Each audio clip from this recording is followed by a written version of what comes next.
Friends, இன்னைக்கு வந்து என்னோட பேபிக்காக கீரை சாதம் தான் செய்ய போறேன். நான் பாலக்கீரை வச்சு ஃபர்ஸ்ட் அதுக்காக வந்து நெய் சேர்த்துக்கலாம். கொஞ்சமா வெங்காயம் சேர்த்துக்கலாம், கொஞ்சமா சீரகம் சேர்த்துக்கலாம்.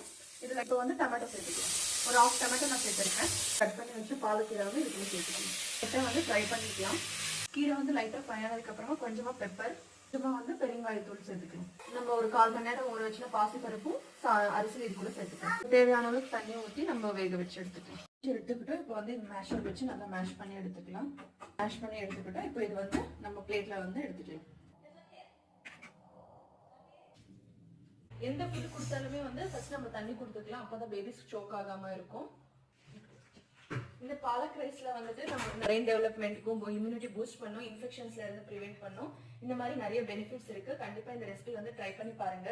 ரெசிபி வந்து யூஸ்ஃபுல்லா இருக்கும்னு நினைக்கிறேன். இந்த வீடியோ பிடிச்சிருந்தா லைக் பண்ணுங்க, ஷேர் பண்ணுங்க, மறக்காம சப்ஸ்கிரைப் பண்ணி கமெண்ட் பண்ணுங்க. Bye bye, see you in next video.